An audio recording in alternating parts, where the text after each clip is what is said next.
Qué descansada vida la del que huye del mundanal ruido y sigue la escondida senda por donde han ido los pocos sabios que en el mundo han sido. Nos dice el gran Fray Luis de León, y estos versos hacen eco en nosotros ahorita que estamos en retiro, en reclusión. Estas palabras que también nos reverberan en el imaginario, asociándolos a la Torre de Marfil, al ermitaño, al sabio que se retira, al yogi indio que se va al bosque, al monje budista en la cueva. Como diría Javier de Maistre, ese intelectual francés que estuvo obligado a retirarse en la época de la Revolución, confinado en su casa, pues es un momento para aprovechar, para repensar las cosas, para digerir. Si algo no nos ha permitido la vida moderna es detenernos a digerir la información, la cascada, el tsunami de información al que estamos sujetos estos hombres del siglo XXI que somos.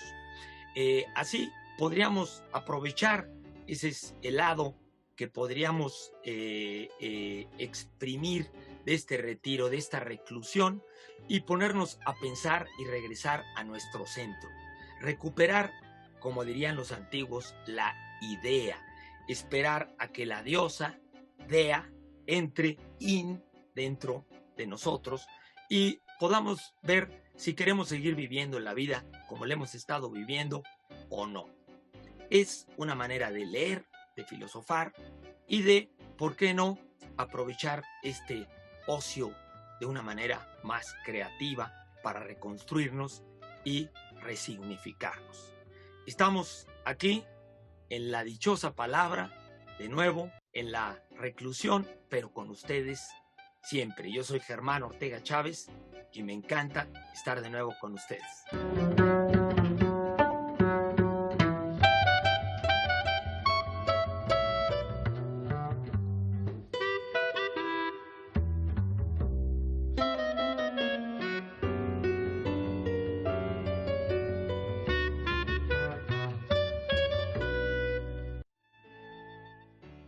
Dice la poeta Cecilia Vicuña en un poema que se llama Palabrir Palabra.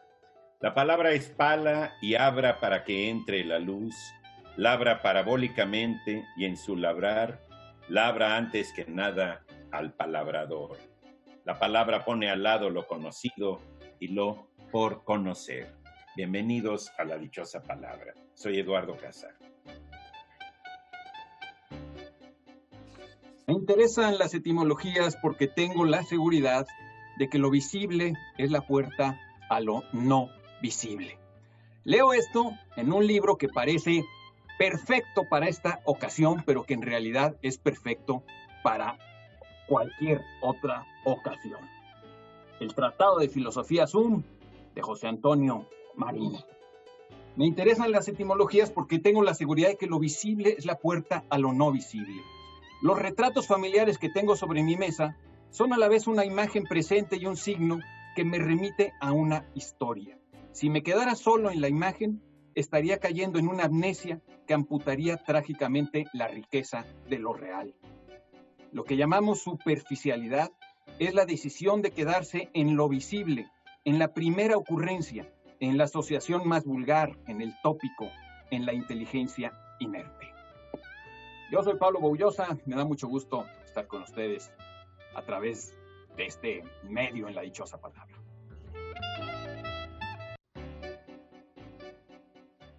Bien, pues nuestra dichosa pregunta del día de hoy, libro que comienza más o menos así. Eran los mejores tiempos, eran los peores tiempos. Fueron años de buen sentido, fueron años de insensatez. Una época de fe, una época de incredulidad. Lapso de luz, lapso de tinieblas. Esa es nuestra dichosa pregunta del día de hoy para que se comuniquen a ver si adivinan o la saben como debe de ser a veces en esta mundo de la literatura. Bueno, tenemos para ustedes unas respuestas, unos comentarios, siempre a sus preguntas, que de eso se trata este programa, del intercambio con ustedes. Nos pregunta Enrique Hidalgo si podríamos divagar sobre la palabra sonrisa. Es una gran palabra, sonrisa. Me llamó la atención en alguna ocasión, ahora con esta pregunta, bueno, me la llama más, porque son viene como un sustituto de sub, como trabajo, así como subcomandante o soncomandante, ¿sí? Y risa. Entonces es reír bajito, ¿sí? La palabra risa viene de rizo, movimiento de la boca y sonido, de risus, ridere, pero a mí siempre me había llamado mucho la atención en un escritor salvadoreño que admiro muchísimo, que se llama Salarrué, un cuento de sus cuentos para cipotes, los cipotes son los niños en El Salvador, que decía en un momento dado, y así la vista ella sonrisándose le dijo, tan sacón que sos. Y entonces dije, qué bonito ese equívoco de sonrisándose. Entonces yo comencé a usar sonrisándose como un verbo que sustituía a sonriéndose. Pero cuando uno busca en el diccionario, encuentra que sonrisa viene precisamente de sonrisar. Es decir, lo que yo pensaba que era un equívoco, no era un equívoco. Hay, por cierto, una pregunta que nos hizo alguien más, Eduardo Velázquez, que nos hablaba de una palabra que se llama siacabuche. Y es que así terminan todos los cuentos para cipotes de Salarrué. Todos comienzan diciendo, pues si es que tal cosa, y luego siempre terminan abruptamente diciendo, y siacabuche. Es decir, cuando el niño que está contando esos cuentos ya se le agotó la gasolina narrativa, dice siacabuche. Entonces ahí aprovecho para contestar dos cosas. Y sonrisa, ese son como sub es muy bonito porque incluso ahí viene sonrojo. Es decir, sonrojo es un subrrojo. No es cuando uno se pone rojo de ira o de coraje, sino cuando se pone medio rojo. ¿Sí? Asociadas a las palabras de risa, hay unas muy bonitas. La risada, ¿sí? Que parece una especie de paella, es en realidad una risa sonora.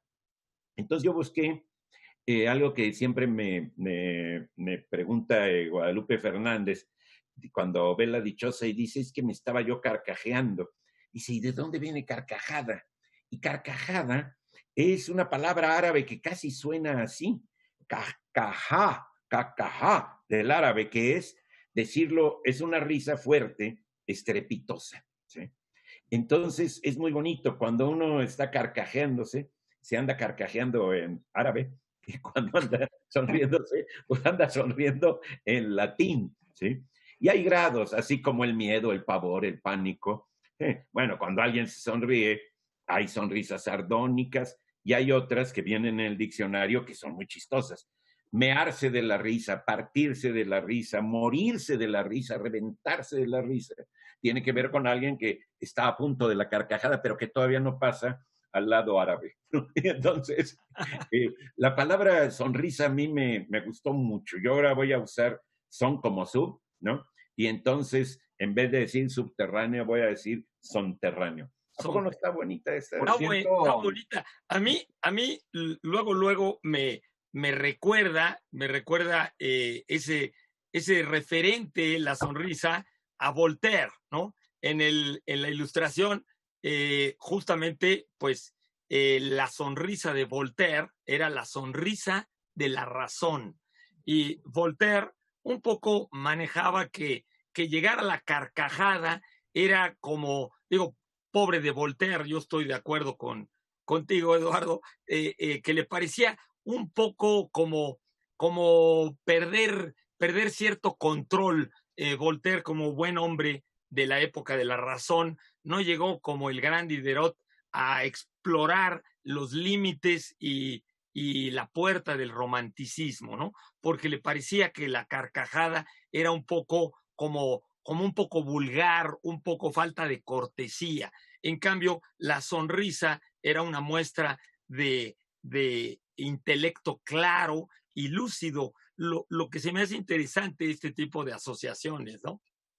Hay lecturas que más fácilmente te arrancan una sonrisa que una carcajada, ¿no? La carcajada ya es un exceso. Bueno, nadie se muere de una sonrisa o por sonreír, pero Julián del Casal, el poeta cubano, se murió carcajeándose, ¿no? Se murió de risa, se murió de risa. Dicen que nunca más se ha vuelto a contar ese chiste porque es muy peligroso. ¡Ah, está buenísimo! Qué barbaridad, esa yo no me la sabía. Yo recuerdo un libro que me puse a reír, que es de Hinojosa, de Poesía Eras Tú. Yo realmente estaba solo y uno dice, bueno, solo para qué me río, ¿sí? Pero hay momentos en que te ríes. ¿Sí? La risa tiene muchos niveles, muchos mezanines, muchos puertas giratorias, es una maravilla. La sonrisa de la Mona Lisa, piensen en la carcajada de la Mona Lisa, ¿no? O eso que decía alguien, bueno, es que allá en El Nombre de la Rosa, ¿no? Que Jesucristo no se reía, ¿no? Porque siempre, incluso en todas las películas, desde chiquito, no se ríe, nomás porque él ya sabe que va a ser Jesucristo, y entonces siempre está muy serio echando sus evangelios, ¿no? Ese es un tema interesantísimo, porque en realidad, digamos, hoy asociamos mucho la risa, incluso la carcajada, a la felicidad, pero en la promesa religiosa del paraíso, no hay risa. O sea, la gente que se va al cielo y está mirando a Dios está en un éxtasis místico que no incluye la carcajada en lo más mínimo. O sea, una vez que te ríes, estás en un mundo no religioso, no divino, o sea, estás en algo que no tiene nada que ver al menos con los monoteísmos, claro, como los conocemos, ¿no? Que es muy interesante eso porque el sentido, ¿no? El sentido de éxtasis en Oriente, en muchos lados de Oriente, sí puede tocar, por supuesto, con la risa, porque tiene que ver también con esto de el humor, en el sentido de romper el ego, ¿no? De sembrar una distancia con uno mismo, ¿no? Entonces, reírse de uno mismo, en Oriente, los chinos, los japoneses, los indios, dicen que es una de las puertas a la iluminación. Aprender a reírse de uno mismo es romper el ego y darte cuenta de que muchas de las cosas que hacemos son absolutamente ridículas. Hay otra palabra que no hemos tocado y otra reacción que tiene que ver, que es lo ridículo. Lo ridículo es lo que provoca risa, pero hacer el ridículo es algo muy feo. O sea, ahora que dices que lo que está bien visto es reírse de uno mismo, yo creo que también en Occidente está muy bien visto reírse de uno mismo. Es un síntoma de salud mental, reírte de ti mismo.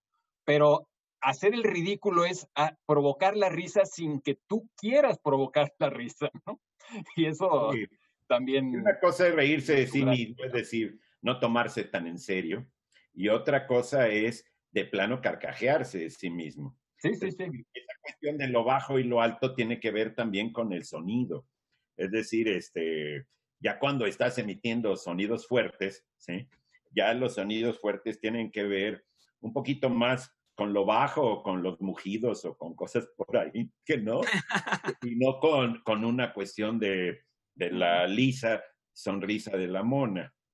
Claro.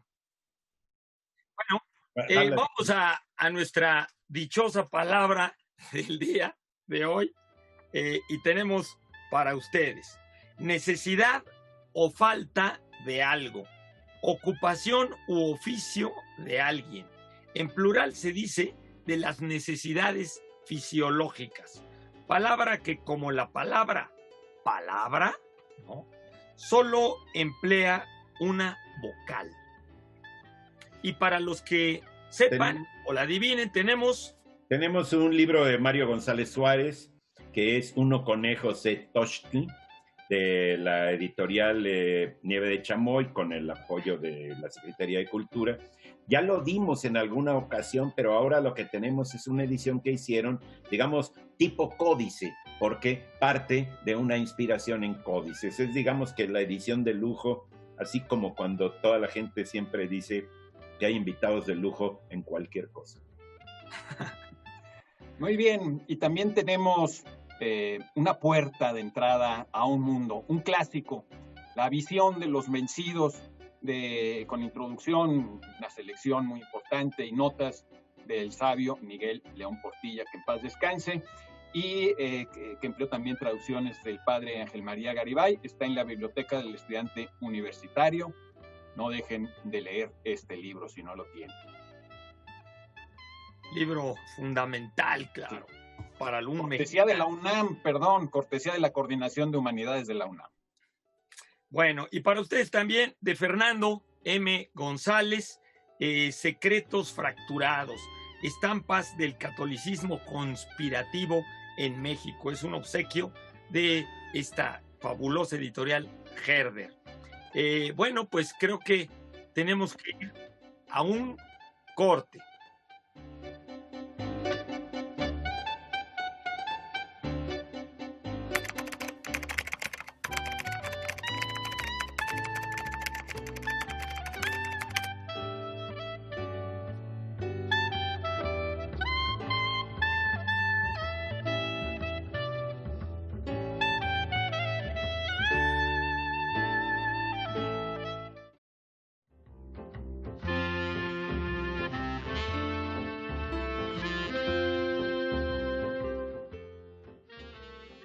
Pues continuamos aquí en efectivo en la dichosa palabra en Canal 22, que es la casa de todos ustedes que nos están viendo.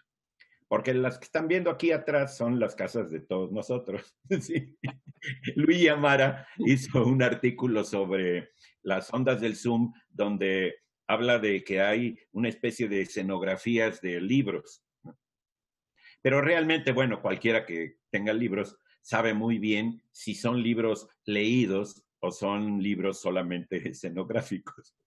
Yo recuerdo que cuando vendieron muchas ediciones de Noticias del Imperio de Fernando el Paso, estaba en todas las casas. Y uno llegaba a las casas y nomás le pasaba la uña sobre el lomo y veía que no tenía una sola arruga ese lomo y decía, este libro no se ha leído. Y así pasa. Aquí estos libros, muchos no se han leído, porque siempre preguntan, ¿y ya los leíste todos? Pues no. Bueno, aquí hay alguna pregunta que la firma Alonso TWTR. Dice, tengo una curiosidad de los filósofos de la antigüedad, Platón, Aristóteles, Demócrito, ¿cuáles son los más antiguos escritos que se tienen? O sea, inclusive se cuenta con escritos originales. Muy interesante pregunta, porque, ¿por qué? ¿Por qué? Bueno, claro que es interesante y tiene muchas respuestas distintas. Antes de empezar a responder, la respuesta sería, bueno, pues no hay escritos originales, no hay ningún escrito original de ninguno de los grandes filósofos de la antigüedad. Pero en cuanto a su antigüedad, pues también cambia, es decir, en la pregunta creo que mencionaba a Demócrito, a Aristóteles y a Platón. En el caso de Demócrito la respuesta es no hay ni siquiera un solo escrito completo de Demócrito. A Demócrito lo conocemos solo por referencias de otros escritores, otros filósofos que hablan de él. En el caso de Platón, por ejemplo, hay algunos papiros que se encontraron en alguna ciudad de Egipto, muy bien conservados, pero que son solamente fragmentos de diálogos, es decir, trozos de algún escrito de Platón. Para encontrar una copia completa, si no de todos sus diálogos, de algunos diálogos completos, hay que irnos hasta el siglo IX. Hay un famoso manuscrito de Clark, o un códex oxinianos, clarkianos o algo así, que un académico llamado Clark de la Universidad de Oxford compró en un monasterio de la isla de Patmos. Es un manuscrito que data de finales del siglo IX.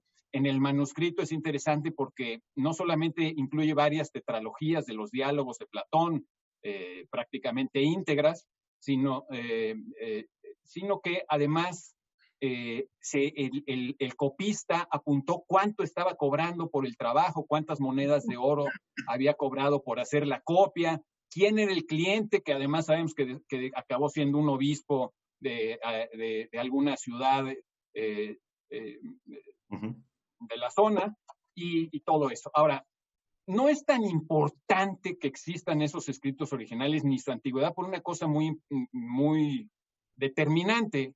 Al contrario que cuando se habla de la religión, donde sí es, creo que, más interesante y más importante para un creyente saber la antigüedad de un texto o la autenticidad de un texto, en el caso de las obras filosóficas, básicamente nos da lo mismo. O sea, a mí me daría lo mismo si la figura histórica de Sócrates existió o no existió. Lo que es relevante son sus ideas, y de hecho él mismo invita a dudar. Es decir, son aproximaciones e invitaciones a la duda y a la discusión. Lo interesante de la historia de la filosofía es toda la discusión de esas ideas que se ha ido suscitando a lo largo del tiempo. No es la autenticidad de un personaje histórico que haya dicho tal cosa, ¿no? Entonces, en eso sí es muy distinto, digamos, la antigüedad de un texto filosófico que la antigüedad de un texto religioso, o la originalidad o la autenticidad histórica, ¿no? Incluso si toda la filosofía occidental no fuera más que un cuento inventado en el siglo IX, pongamos, pues más o menos sigue dando lo mismo. ¿Por qué? Porque lo importante es toda la discusión de ideas que se ha generado a partir de esas ideas. En el caso, por ejemplo, de Aristóteles, pues también esa recuperación de los textos de Aristóteles es interesantísima porque involucra digamos, uno de los primeros actos de cooperación internacional, intelectual importantísimo, que es la Escuela de Traductores de Toledo. En el siglo XII y XIII se tradujeron del árabe al latín muchos textos que se habían perdido completamente en Occidente, textos de Aristóteles, pues se conocían dos de los menos importantes nada más, y el llamado Corpus Aristotelicum, la obra importante de Aristóteles, no se conocía, o se había olvidado, se había perdido por completo en Europa durante prácticamente toda la Edad Media. Es hasta la Baja Edad Media cuando en este siglo XII o XIII se traduce, gracias a la conservación que habían hecho los árabes, se traduce al latín y se recupera para Europa toda la filosofía de Aristóteles, que además en un principio fue rechazada por la Iglesia y por los jerarcas de la Iglesia, porque pues Aristóteles no hablaba en el lenguaje exactamente del cristianismo y ponía en duda la existencia de un Dios único, creador de todas las cosas, en cierto sentido.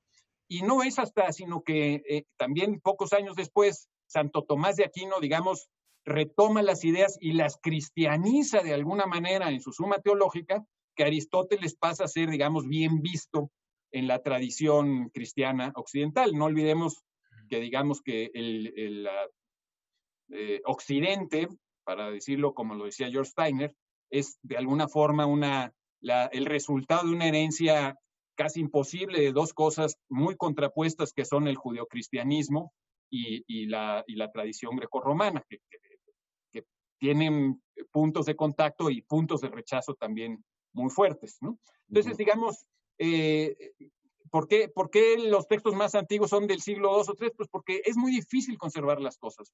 Si bien hay papiros que se están todavía descubriendo, creo que en el 2013 descubrieron un papiro de hace 4.500 años, que por cierto era solamente un texto administrativo acerca de los salarios de los trabajadores en las pirámides de Egipto y de cómo le hacían para llevarles carne para que comieran. No olvidemos que la escritura misma nació para que pudieran administrarse los grandes imperios, para que se pudiera llevar una contabilidad de administración, ¿no? Creo que me he alargado un poco con mi respuesta y les pido una disculpa, pero digamos es un tema interesante, pero no fundamental para la filosofía.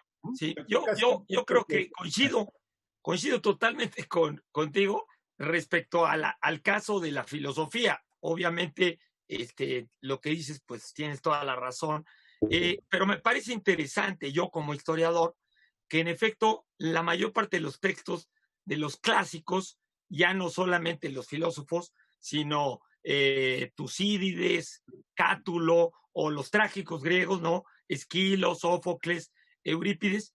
En efecto, como dices tú, las distancias entre el autógrafo desconocido y la copia conocida más antigua normalmente oscila entre los 1200, 1300, 1400 años. Y probablemente, como decías tú, le debemos mucho a los bizantinos, que en el siglo IX, X, XI, XII también, los bizantinos empezaron a preocuparse por copiar y sacar de las bibliotecas del mundo cristiano oriental, sacar los restos y hacer compilaciones, comentarios, y muchos de los fragmentos que tú dices filosóficos se conservaron gracias a esas llamadas bibliotecas, ¿no? O sea, en que biblios porque recopilaban pedazos de libros, ¿no? Y hacían referencias a los libros.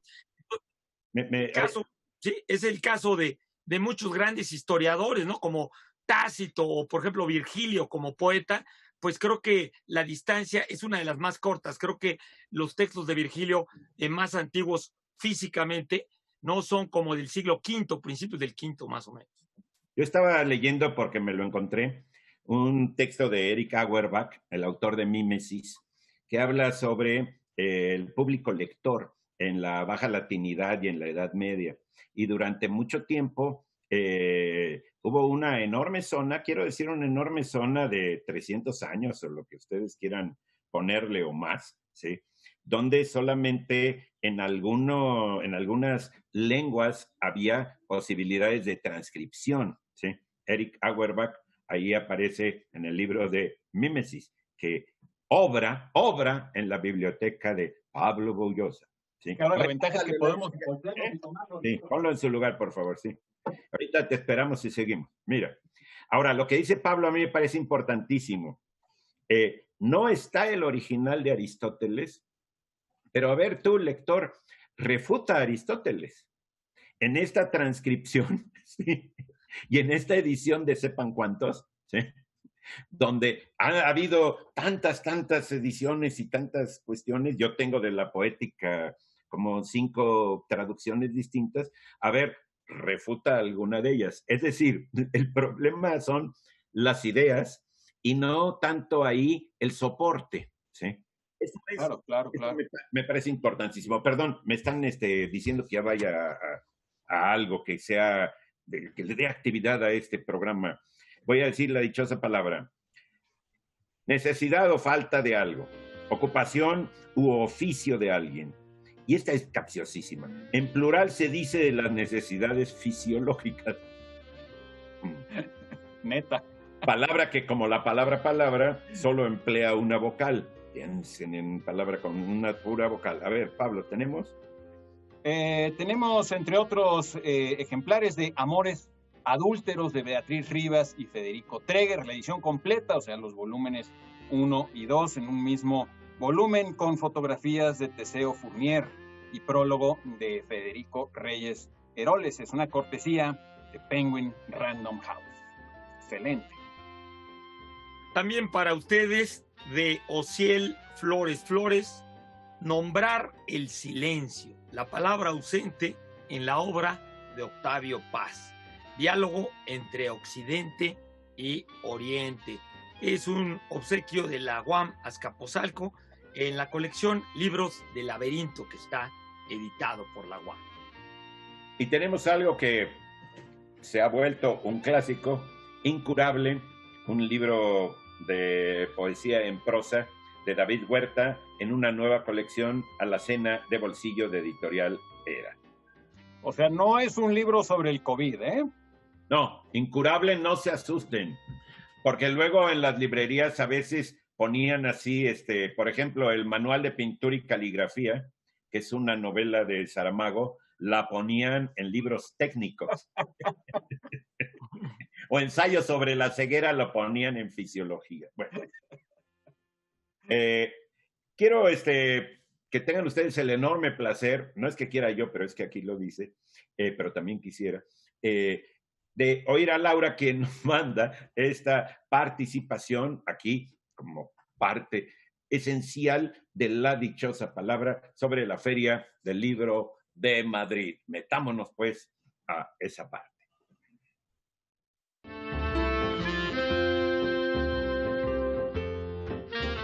Hola dichosos, ¿cómo están? Yo soy Laura García, sigo en Madrid y espero pronto poder alcanzarlos ahí en el estudio. Mientras, les voy a contar uno de los eventos culturales más emblemáticos y literarios de esta ciudad. Se trata de la Feria del Libro, una feria que este año hubiera celebrado su edición 79. La primera edición fue en 1933. Se hizo en el Paseo de Recoletos, lo que digamos mundialmente se conoce como la Castellana. En uno de sus tramos se llama Paseo de Recoletos y ahí había una serie de casetas y de eventos literarios. Había un micrófono donde diferentes escritores daban discursos que podían escucharse al aire libre y estaba situado justo enfrente de una iglesia bastante conocida aquí en Madrid que se llama la Iglesia de San Pascual. Conocida también hoy en día por una tradición que tienen cuando te vas a casar, digamos que la leyenda cuenta que si uno lleva huevos a las monjas clarisas que ahí habitan, se garantiza que el día de tu boda no va a llover. Lo que en México hacemos clavando cuchillos, bueno, aquí se hace con huevos a las monjas clarisas. Entonces se disputaba dentro de la Semana Cervantina, una semana que iba del 23 al 29 de abril y digamos que eso poco a poco fue cambiando. Por ejemplo, hubo diferentes ediciones donde no se celebró esta feria porque hubo una guerra civil, que Madrid fue bastante notoria por lo ruda que fue, y entonces de los años 37 al 43 no hubo ediciones. Luego ya se retomó y se empezó a llamar poco a poco la Feria Nacional del Libro, y como era nacional, lo suyo era que no fuera siempre la misma sede, sino que fuera itinerante, y así durante varios años se estuvo también celebrando en Barcelona, en Sevilla, en diferentes ciudades, lo cual me parece bastante interesante para una feria que tiene carácter nacional. En 1967 se trasladó esta feria al Parque del Retiro, uno de los grandes pulmones que tiene Madrid. Es como nuestro Chapultepec, digamos, de alguna forma. 125 hectáreas donde habitan 15.000 árboles. Uno de esos árboles es muy emblemático. Se trata de el considerado el más antiguo, no solamente del Retiro, sino de toda la ciudad. Es un ahuehuete, que es el árbol nacional mexicano por excelencia. Este debe tener entre 200 250 años, nada que ver con el del Tule en Oaxaca, que tiene 2000 años, pero bueno, aquí digamos que lo presumen muchísimo. Hoy en día es una feria que está organizada por una comisión y por asociaciones de libreros, editores y distribuidores. Está dirigida por Manuel Gil y a lo largo de unos paseos en el Retiro, que el Retiro empezó siendo un cuarto real, es decir, una habitación para los reyes, donde a partir del siglo XVII, con Felipe II, iban los reyes a meditar, a descansar, por eso se llama el Retiro. Poco a poco se fueron añadiendo jardines y demás, digamos, monumentos emblemáticos, hay un lago, hay un poco de todo. Entonces, en una de esas partes, hoy en día se celebra entre mayo y junio la Feria del Libro de Madrid. Es una feria a la que acuden más de 2 millones de personas, entre ellos el 17% de fuera de Madrid y el 22% menores de 25 años, lo cual es una feria bastante joven. Es una feria donde se venden muchos libros, hay más de 550.000 ejemplares vendidos cada año, o bueno, los últimos años, y esto es una facturación de más de 10 millones de euros, nada que dejar de lado. Acuden 1.800 autores que visitan sus casetas de sus editoriales, donde tienen ahí una convivencia y firman libros con la gente que los va a visitar. Hay más de 360 casetas, hay 600 actividades, audiolibros, hay visitas escolares, hay carpas, hay actividades al aire libre. La entrada es gratuita porque es en un parque. Y lo curioso de esta feria es que no es un horario continuado, sí lo empezó siendo así, pero ahora poco a poco se ha ido cambiando también. Son horas de calor aquí y son temporadas de mucha temperatura en Madrid, entonces se abre en la mañana y en la tarde, pero a mediodía hay como 3-4 horas donde no hay actividad. Y la gente puede pasear libremente por todas estas avenidas, pues visitando las casetas, eligiendo libros, viendo a sus autores favoritos. Y bueno, en el siguiente segmento les voy a contar un poquito más acerca de la edición de este año, que está prevista para del 2 al 18 de octubre. Todavía no se sabe si de forma virtual o presencial. Hay un país invitado, como todos los años, y en esta ocasión es un país latinoamericano. A ver si adivinan cuál es.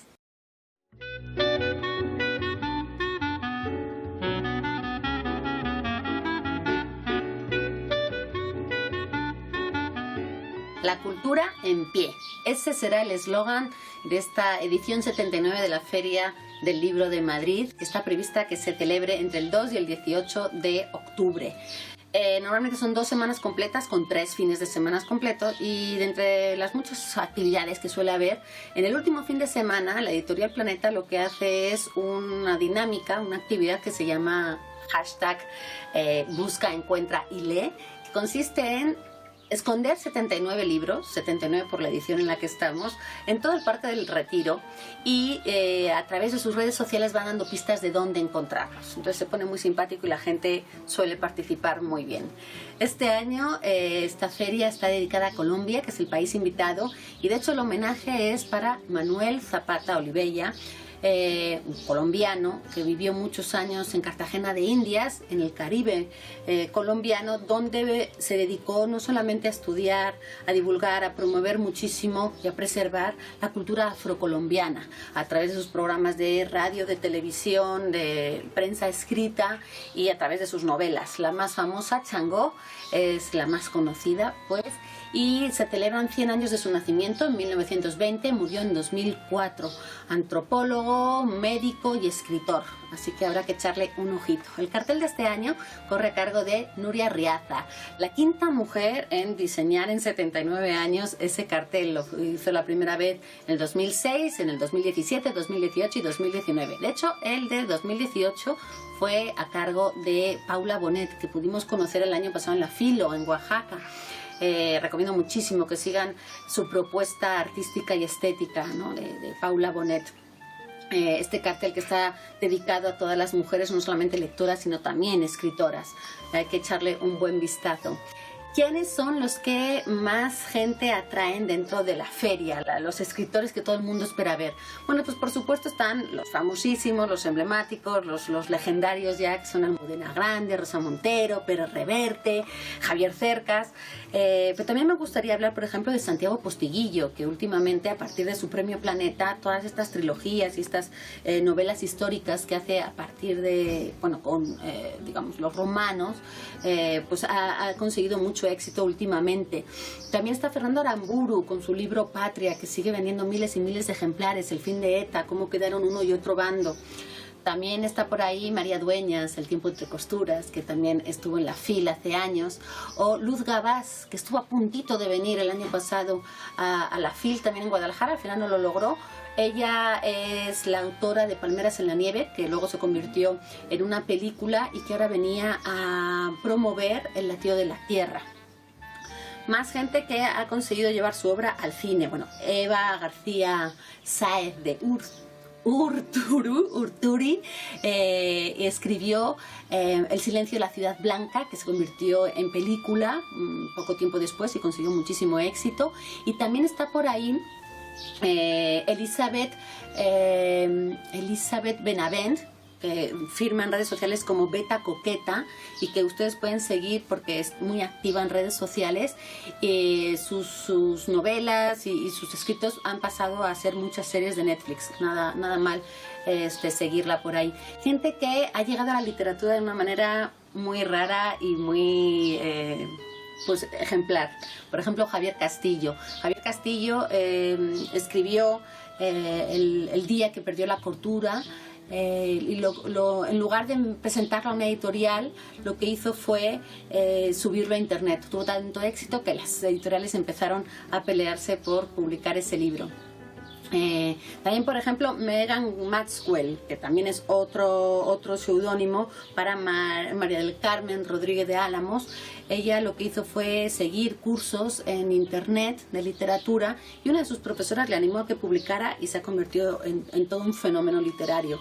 Gente con seudónimos: Blue Jeans es Francisco de Paula, que se dirige a los jóvenes, y también Jerónimo de Stilton, que es como firma Elizabeth Dami, esta italiana que puso Stilton como ese apellido, como un nombre de queso, que escribe para niños de 6 a 12 años con un éxito rotundo, y que parte de su característica de sus libros es que algunas páginas tienen olor, huelen. Hay que prestarle también atención.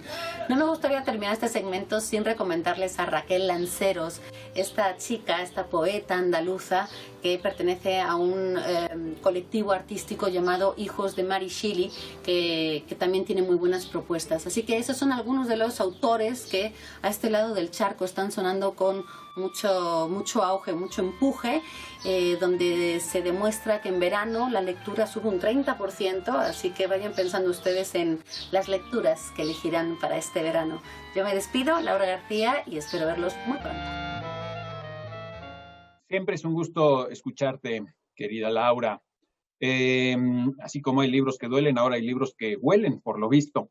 Si ustedes escuchan una especie de gis, no es porque se haya caído un gis del pizarrón que tengo aquí atrás, sino porque está lloviendo en esta su humilde y ahora húmeda casa.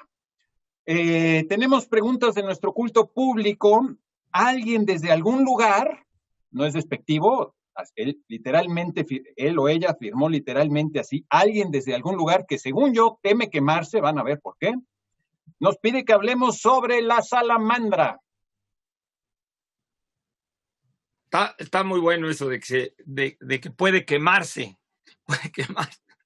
Bueno, la salamandra es interesante en el imaginario europeo, y como Europa nos ha derramado su cultura, la evolución y la construcción del simbolismo de la salamandra, ¿no? La salamandra es, de entrada, uno de los 4 animales medievales, fundamentalmente. También esto empezó a construirse desde el mundo antiguo, pero básicamente al final del mundo antiguo, de los 4 llamados elementales, ¿no? O sea, las criaturas de los elementos. Los gnomos para la tierra, las ondinas para las aguas, las sílfides para el aire y las salamandras para el fuego. De los 3 primeros, por supuesto, son seres fantásticos o seres, diríamos, simbólicos únicamente. En cambio, en el caso de la salamandra, es interesante porque la salamandra existe. O sea, existe un anfibio de la familia de los urodelos, ¿no? Un anfibio que es un anfibio como entre los 15, creo, y los 25, máximo 30 centímetros, que vive casi todo en todo el ámbito de Europa, es bastante común, vive fundamentalmente en la tierra, se reproduce en el agua, y es chistoso el animal porque es un animal ovíparo. Algunas especies son ovíparas y otras son vivíparas, o sea, algunas paren a sus hijos y otras ponen huevos, ¿no? Ahora, la salamandra en general es un animal negro, ustedes lo recordarán, es un animalito negro, con manchas normalmente amarillas, hay algunas especies con rojo. En fin, este animal parece una serpiente con patas, parece también, por supuesto, un dragón en miniatura, ¿no? Y creo yo que esto de que parezca una serpiente y parezca un dragón, pues obviamente lo conecta con los simbolismos de la serpiente, que son múltiples y muy complejos, ¿no? O sea, que tienen que ver con energía, que tienen que ver tienen que ver con espíritu, tienen que ver con sabiduría, tienen que ver con conocimiento, y tienen que ver, por supuesto, también con el movimiento del agua, el movimiento del fuego, etcétera, ¿no? Pero lo curioso es que el animal exista y que también el animal tiene una capacidad que ahora se ha visto de que echa un poquito de agua en el momento que por alguna cuestión está dentro de mucho calor, el animal produce agua de sus glándulas y esto le permite sobrevivir unos cuantos, diríamos, segundos, no más, más que cualquier animal a la exposición de un calor o incluso del fuego muy intenso. El animal además es venenoso, en la cabeza tienen glándulas venenosas para los que se las coman y aprendan a no comer, y el animal probablemente por esta asociación se asoció al fuego y por su parecido a la serpiente y al dragón, ¿no? Lo curioso es que aparece ya en el Physiologus, este gran texto de la antigüedad clásica, ¿no? Que probablemente se escribió entre el siglo III y el siglo IV, que es como una especie de proto-bestiario medieval, en el cual se narran, digamos, historias respecto a la mayor parte de ellos animales fantásticos y a algunos animales reales, en el cual se trata de dar una moraleja cristiana en función de ese animal. Por supuesto, Aristóteles y Plinio también hablaron de la salamandra y Aristóteles ya cometió el inicio de esta confusión en que la salamandra vivía en el fuego. Plinio lo repite y pobres animales, porque sabemos que muchas veces la gente los encontraba y los aventaba al fuego a ver si de veras sobrevivían. Pero pues muchos se dieron cuenta que no sobrevivían. El mismo Marco Polo habla de que eso es una tontería y así literalmente lo dice, que es una fábula y que las salamandras, ningún animal puede vivir en el fuego. Y él lo platica. Y luego le dijeron a Marco Polo que lo que decía Marco Polo pues también era fantástico, o sea que pues que él dijera que eso era una mentira, pues si todo lo que decía era una mentira, o sea que daba lo mismo. En fin, Paracelso, este alquimista sabio protoquímico de principios del Renacimiento, ¿no? De la primera mitad del siglo XVI, ya nos deja ver que incluso hay algunas recetas que él dice de medicina que se hacen con la ceniza de una salamandra cocinada, o sea que perfectamente sabía que la salamandra no sobrevive en el fuego. Sin embargo, en la tradición del fisiólogo, de este texto antiguo del cristianismo, por cierto, es un texto maravilloso, hay unas reediciones fabulosas porque todo fue ilustrado en la Edad Media. En el fisiólogo se dice que además la salamandra, si quiere, puede extinguir el fuego, o sea, vive en el fuego y a la vez puede extinguir el fuego. Entonces, por eso el rey Francisco I de Francia, el gran enemigo de Carlos V, hizo su lema, su logo, que aparece en toda su arquitectura, en sus palacios de la Loire, que se llama produzco et extingo, ¿no? O sea, y aparece la salamandra, que por asociaciones al libro de Isaías, por asociaciones a la leyenda de los 3 jóvenes en el libro de Daniel, es un símbolo de purificación y de supervivencia, ¿no? Ya sabemos que en los apocalipsis siempre se habla de que el mundo va a terminar o por fuego o por agua, y aunque son elementos contrarios, siempre los dos están asociados a la purificación y a la regeneración. Entonces, la salamandra... Cocinamos las cosas para quitarles los bichos, para purificarlas también, ¿no? Exactamente. Hay un poema de Octavio Paz, bueno, y un libro de Octavio Paz. A mí el libro me gusta mucho, el poema no me gusta mucho, que se llama Salamandra. En ese poema de Salamandra dice Octavio Paz que la salamandra es nombre antiguo del fuego, antídoto antiguo del fuego. El fuego es su pasión, es su paciencia. En ese libro de Salamandra hay poemas buenísimos, de movimiento, si tú eres la ciudad profanada, yo soy la lluvia de consagración, si tú eres la tierra mojada, yo soy el rayo, bla, bla, bla, y el de Garabato, el de Noche en Claro, etcétera. Pero una cosa interesante también de la salamandra es que, según yo, el ajolote mexicano es una salamandra.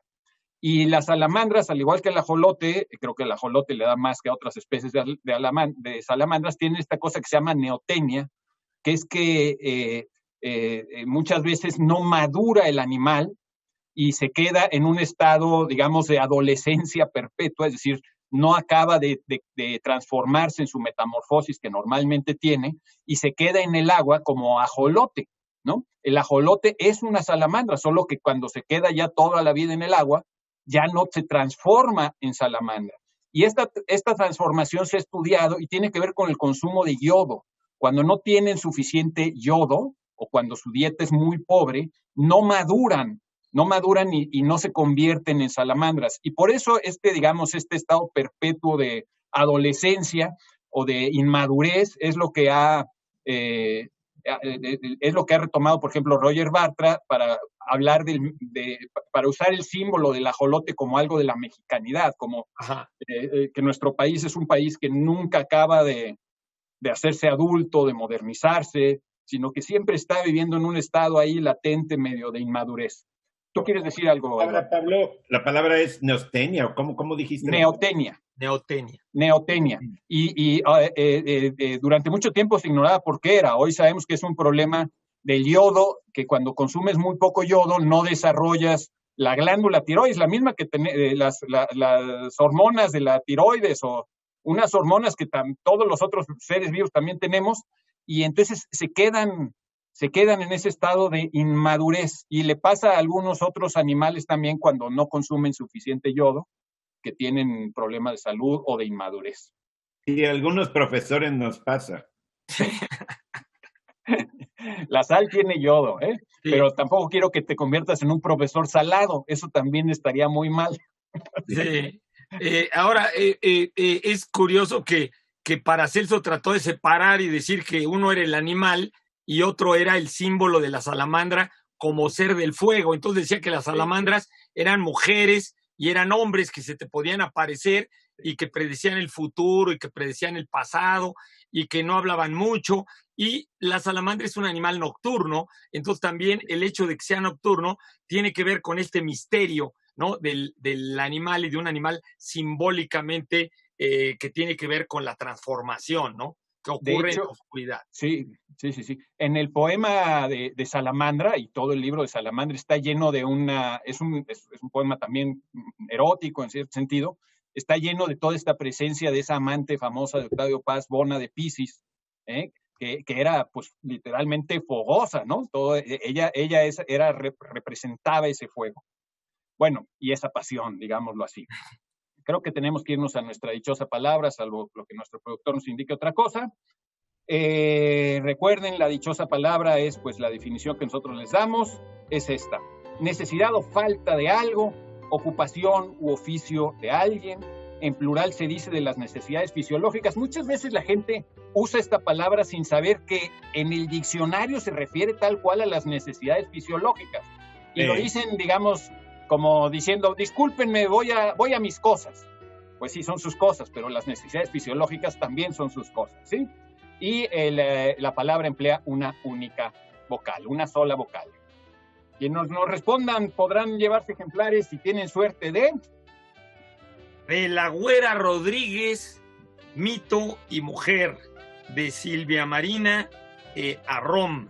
Es de la colección Turner Noema y es un obsequio de Editorial Turner para ustedes. De esta mujer que verdaderamente es un mito. Mi abuelo platicaba muchas cosas de lo que se decía de la leyenda de la Güera Rodríguez.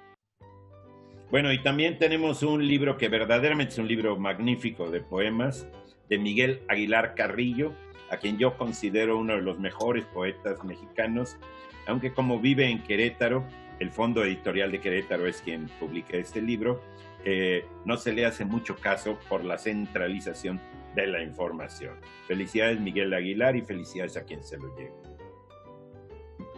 Y tenemos también ejemplares de esta maravilla. Es un volumen dedicado a la colonia Roma por Artes de México. Cada publicación de ellos es una obra de arte. Este volumen fue coordinado por José Luis Trueba Lara, el gran José Luis Trueba Lara, y tiene textos, entre otros, de Eduardo Luis Ferrer, Luis González Obregón, Héctor de Mauleón, Aurelio Asiain, Gala Narezo, el propio José Luis Trueba Lara y varios otras luminarias. Una maravilla de Artes de México, que ha hecho pues, un trabajo increíble de recuperación de las artes populares en nuestro país. Vamos a hacer una pausa y regresamos aquí a la dichosa palabra.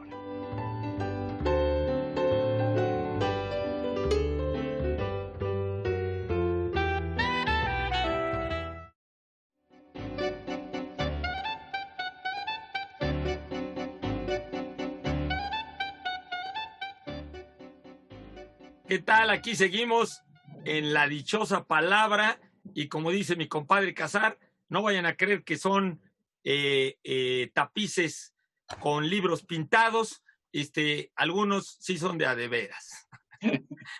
Bueno, nos pregunta Andrea Martínez que si podríamos platicar de que si asombrar viene de sombra, y dice ella, no me hace sentido. Bueno, quizá no le haga, quizá no sea como, no suene como muy lógico, porque la sombra, lo sombrío, pues lo asociamos, digamos, con algo más bien apagado, ¿no? Y el asombro lo asociamos con algo luminoso, aunque no olvidemos que para que haya sombra, pues tiene que haber luz que pegue desde algún lado, si no, pues no hay sombra, ¿no? Hay una famosa anécdota que cuenta Plutarco sobre la vida de Alejandro Magno, en la que cuenta cómo Alejandro Magno pudo domar a Bucéfalo, un caballo que ninguno de los grandes señores de Macedonia podía montarse en él, y él, siendo un adolescente, se dio cuenta que Bucéfalo se espantaba con su propia sombra. Y efectivamente, asombrar viene de sombra. Y entonces lo que hizo Alejandro pues, fue voltear al caballo, claro, para que no viera su propia sombra. El caballo se tranquilizó y ya pudo domarlo. En realidad sí, asombrar viene de sombra. La respuesta es sí, sí viene de sombra. Y viene por esta asociación de, digamos, las sombras que espantaban a los caballos. Incluso lo dice Corominas en su diccionario, dice que el primer sentido de asombrar era espantarse la caballería de sus propias sombras. O sea, los caballos sí, al parecer sí les pasa, yo no sé nada de caballos, sería interesante que alguien nos lo confirmara, que se espantan con su propia sombra, pero aún si no fuera cierto, de ahí viene el sentido. Antes de que tuviéramos energía eléctrica, pues las sombras eran posibles enemigos, posibles predadores y generaban espanto. Y el espanto y la sorpresa son sentimientos muy semejantes, a veces los confundimos. Y entonces sí, asombrar viene efectivamente de sombra. Y ya que hablábamos hace un rato de Aristóteles, me gustaría recordarles que Aristóteles decía que la filosofía había surgido del asombro, de la sorpresa, de esta capacidad para sentir admiración y sorpresa mezcladas, admiración y sorpresa por algo, por la creación, por las maravillas del lenguaje, por lo que somos capaces de hacer, por lo que ha hecho alguien, por la variedad infinita de los seres de la naturaleza, en fin, variación, digamos, admiración y sorpresa mezclados. Eso sería el asombro. Yo quisiera poner dos frases que a mí siempre me tremolan alrededor, sobre todo en la noche, cuando la sombra se vuelve universal. Una, la cuestión de que decía Eliseo Diego, que la poesía era el arte de atender en toda su pureza, y asociaba ese atender a estar asombrado.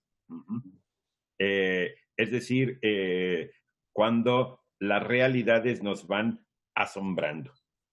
Y otra, una frasecita de Hegel que por ahí me encontré, porque a mí me gusta leer a Hegel no como filósofo, sino como un autor de ficción, ¿sí? Y dice, nadie puede saltar su sombra. Nadie puede saltar su propia sombra. Nadie puede saltar su sombra. Yo cuando digo, bueno, pero es que, sí, pero nadie puede saltar su sombra. Es decir, ¿para qué me hago? No lo voy a poder hacer. Sí. Es una de las mejores metáforas filosóficas que yo he oído. Es bonito quitarle a sombra el aspecto sombrío y asociarlo también a asombrarse. Eso me gusta mucho porque entonces entramos en ese claroscuro limítrofe donde realmente vamos a tener nuevas cosas, ¿no? Creo que ya se nos va a acabar. Y bueno, ya, pues nos tenemos que ir asombrados de lo rápido que se fue el tiempo y tenemos la respuesta a la pregunta en redes. Libro que comienza más o menos así. Eran los mejores tiempos, eran los peores tiempos. Fueron años de buen sentido, fueron años de insensatez, una época de fe, una época de incredulidad, lapso de luz, lapso de tinieblas. Por supuesto nos estamos refiriendo a la gran obra de Charles Dickens, Historia de dos ciudades, cuyo inicio pues se ha traducido de tantas maneras y se ha utilizado de tantas formas para referirse justamente a los tiempos terribles, pero a los tiempos hermosos también que siempre vivimos todos. Nuestra dichosa palabra es necesidad o falta de algo, ocupación u oficio de alguien. En plural se dice de las necesidades fisiológicas. Palabra que, como la palabra solo emplea una vocal. Menester. Menester, qué bonita palabra. Menester. Ahora sí voy a ir a hacer mis menesteres si no les importa. Incluso hay una palabra que es menestra, cuando uno deja el resultado de sus menesteres. Sí, está en un poema de Watanabe. Okay. Bueno, pues con un fuerte abrazo. Se pueden comunicar para recoger sus libros. Agradecemos a todo el equipo de La Dichosa Palabra, tanta gente que está atrás de estas cámaras, que nos apoya para que esto sea posible y de esta manera novedosa poder continuar con ustedes. Nos despedimos, Eduardo, Pablo, Laura, allá en Madrid. A todos, muchísimas gracias. Por acá nos vemos el próximo sábado.